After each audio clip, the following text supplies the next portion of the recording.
there in YouTube land. I am Lindsay with High Sierra Legal, and today we are going to discuss homestead and what the homestead exemption actually is. As always, we have to get to the legal stuff out of the way first. I did go to law school, so you don't have to, but I am not a practicing attorney and I'm not your attorney. I am not offering any legal advice or any kind of content and episode that I present. All content is for informational, educational purposes. It is not a substitute for seeking your own legal advice from your own attorney or other professionals such as a CPA or financial advisor.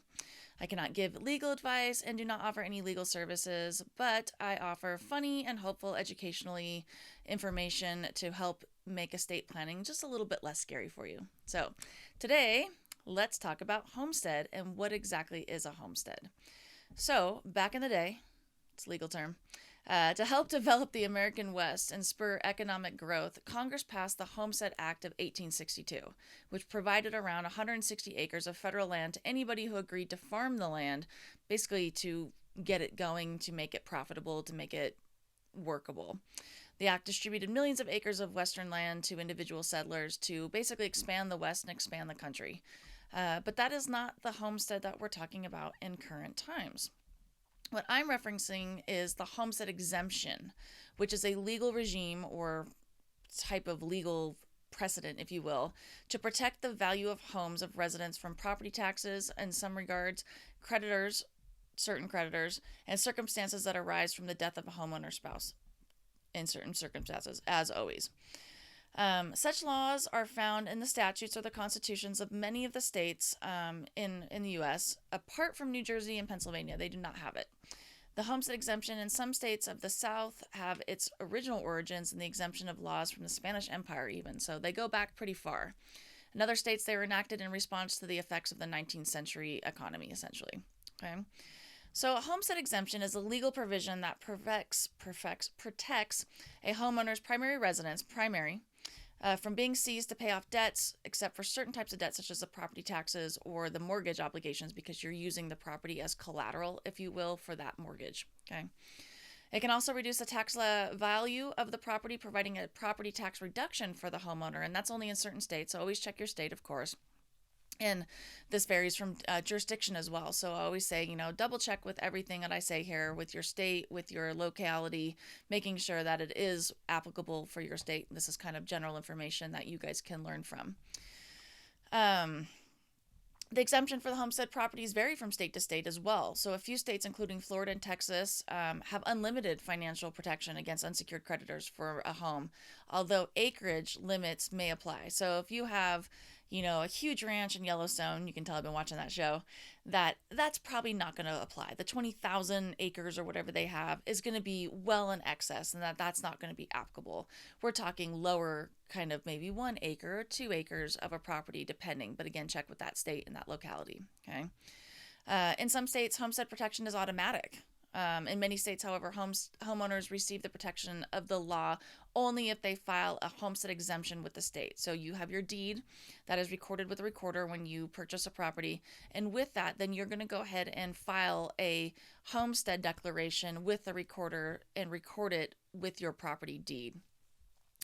That homestead exemption can be lost if your homeowner or the homeowner abandons that property or takes up residence elsewhere. So that could be abandoned. Most people will abandon that homestead and then re-homestead their new residence. So it has to be the primary residence, okay? So keep that in mind. It can't be your rental property in Palm Springs. It has to be your primary residence, okay?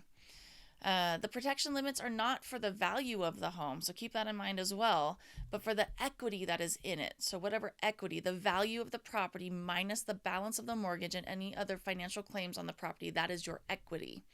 If the equity held is less than the limit, the homeowner can't be forced to sell that property to benefit creditors. So, for example, in Nevada, the home exemption is provided for under our Nevada Constitution and state law, which allows for homeowners to protect a portion of equity in their primary residence from creditors. The amount of the exemption in Nevada is $605,000 of equity as of 2022, which means that creditors cannot seize the first $605,000 of the equity in the home. So say, for an example, that you were going to have a bankruptcy because you had a creditor that came out and they had a $200,000 credit against you. They were found to have that credit that was liable, or you're liable for it, and you have a judgment now against you for $200,000. If you have homesteaded your home in Nevada, upon that bankruptcy that you file, your home of the equity up to $605,000 is protected from that $200,000 judgment. Okay. So that creditor is not able to force you out of your primary residence to sell that to satisfy that $200,000 equity or judgment against you. Okay. So in Nevada as well, when you file bankruptcy, you will use the Nevada state exemption as well. If they're not available for certain states, and sometimes you can use the state exemptions, you can use the federal exemptions. That's a whole bankruptcy issue. So definitely talk with a bankruptcy attorney if you're looking at that. But this is kind of the overview of how these exemptions work. You can supplement the state's exemptions in there if the federal exemptions are not available, if you will. Okay. So in California, for example, the homestead exemption is provided for under the state's constitution and is known as the California Homestead Exemption. It protects the homeowner's primary residence from a forced sale in the event of a judgment, bankruptcy, or other legal proceeding up to the specified dollar amount. Again, Nevada is $605. California's is a little less. I think it's just $600. So that's allowing the bankruptcy filer to take that other federal exemption or the state exemption and apply that to that judgment to keep that amount of equity in their home. Okay. So if you reside in California and you're eligible to use that California's homestead exemption through the bankruptcy, you'll choose one of California's two exemption systems. You can't mix and match those, but you pick the one that is the best to protect the most of your property, essentially. So, for example, most people pick that Tier 1 system, and that you can exempt up to $600,000 in equity in your home. Primary residence, again. So it's automatic in California, so that's a nice thing. So in Nevada, you have to file that exemption. In California, it's automatic, so you don't need to file that homestead declaration with the county assessor where your primary residence is located. Okay. To claim the full value of that homestead exemption in any state, you must have owned the property for at least 1,215 days prior for that bankruptcy filing. If you can't meet that requirement, your homestead exemption is limited by the federal law, which is only $189,000. Okay, so keep that in mind. In any state that you're going to file that you want to claim that homestead exemption for your property, you need to have owned that property for at least 1,215 days prior to that homestead or that bankruptcy filing to get that homestead exemption of the $600,000, $605,000 to protect your equity in your property. If not, you only get $189,000 to use. Okay. So again, it's always a good idea to check with your particular state and review what some of the disadvantages and advantages are of that homestead. Okay. So keep in mind that is a good advantage to have, to file that homestead exemption so you can claim that in the event that you have a judgment against you, you have to file bankruptcy, you'll have that protection up to that certain amount of equity in your home. So a creditor is not able to force you out of your home. For example, though, say you have $1 million judgment and you only have that $605,000 exemption. Well, that protects you for the $605,000 and your home is worth 1.2. Well, now you're going to have to sell your home to apply that additional equity towards your debt or towards your judgment, if you will. Okay. So you'll have a $605 to go buy a new primary residence, but that $1.2 million house more than likely will be sold to satisfy that judgment. So it's only protecting the equity up to a certain amount. Okay.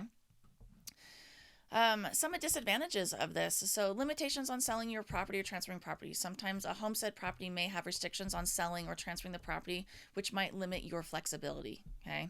Another disadvantage is that property size restriction. Some states have the restriction on the size of the homestead property can limit the homeowner's option if they have a large property. Again, you have that Yellowstone ranch that's got 20,000 acres. They're going to make you sell that, frankly. And then you're going to have to go get a little small cabin that's only worth that exemption. Okay. Income restrictions. Some states have income restrictions for eligibility, which may limit your exemption. So you're making 1.2 a year. Sorry, you're going to have to pay your debts. This is more for people who are, normal working class, lower income, to protect their primary residence so they're just not out on the streets. You got 1.2 million house. You've got a good job that pays you well. Sorry, pay your debts. Okay, that's what that's pretty much saying. Location limitations. Homestead exemptions may only be available in certain locations or states, which can limit their accessibility for homeowners. We talked about that. Always double check your jurisdiction, your state, to see what's available for you. These sometimes reduce the revenue for local governments. So homestead exemptions can result in a reduced revenue for local governments, because it'll reduce sometimes property taxes, which will result sometimes in cuts through their budget. And another disadvantage sometimes is the value reassessment. A homestead exemption can affect the assessed value of the property because it's lowering those taxes, or can result in higher tax if the value increases over time. So again, always check with your state. I'll have an example of what a homestead declaration looks like in our show notes, and here you can see it.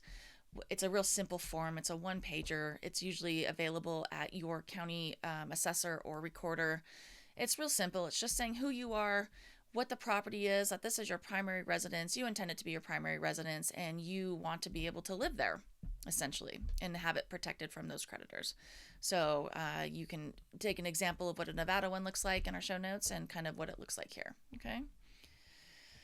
So I've been talking about the homestead exemption in relation to individuals, but what happens if you're super smart, which I know you are, and you got your estate plan done with us at High Sierra Legal, and you transferred your primary property into the trust like you're supposed to, okay? Because that's how it avoids probate. Well, a trust can also file for a homestead exemption as long as the property being claimed as the homestead is owned by the trust and is being used again as the primary residence of one of the trust beneficiaries, which is typically you as the trustor, because you're playing those three roles. You can review some of the prior episodes if you're a little confused on that. But with a revocable living trust, you have those three roles. You're a trustor, who are forming the trust, you are the trustee, initially managing the trust, and you're the beneficiary initially in this trust, because the trust is for your benefit for your lifetime until you pass away. So again, you are technically the beneficiary, so you're able through the trust to claim that homestead exemption, okay? I hope this was helpful. It's a little bit of a convoluted thing that we think about, that, oh, nobody can collect on my home. That's not true. Keep that in mind. It's only up to a certain percentage of the equity that you own in that home. If you are below that equity amount, of course, you're going to protect your whole home because it's below that limit. Again, there may be disadvantages. Acreage allotment. Some states don't have it. Some states do have it, and you don't have to file a homestead declaration. Some states require you to file that homestead declaration. So always just double check with your jurisdiction. And if you have questions, of course, like I always encourage, talk to an attorney in your area, in your jurisdiction. But now you have a little bit of education, so you can talk with them on a more educated level, and they're not just talking at you. Okay? So I hope this was helpful in understanding what a homestead is and how it protects you from lawsuits or being sued from creditors in certain circumstances. So that in a nutshell, to review, that a homestead exemption is used to protect a certain amount of equity in your primary residence in the event that you have to file bankruptcy. Okay, long and short of it. So thanks for listening, and I hope you get some great information here on my channel. We also have a blog, show notes, links, and other valuable information at highsierralegal.com. If you found value in this, please leave me a review. I love those. Or send me a message at highsierralegal.com, and we can discuss some more if you have questions. And to hopefully make your estate planning journey a little less overwhelming, is what I'm aiming to do here, is that we have a workbook on our website to help you for those hard questions when you're going to go through that exercise to start creating your revocable living trust. And we have that available for you to kind of help work through those difficult questions that you may not know what to look for or answer. And again, that's at highsierralegal.com, and it's our free download of our estate planning workbook. So go ahead and visit us there, and hopefully we can give you some more valuable information. And coming up soon, we have a free webinar on estate planning and revocable living trust to avoid probate. So if you want to check that out, we're available for that, and hope to see you guys all soon. So I hope you found value in this, and I'll see you guys next week. Bye.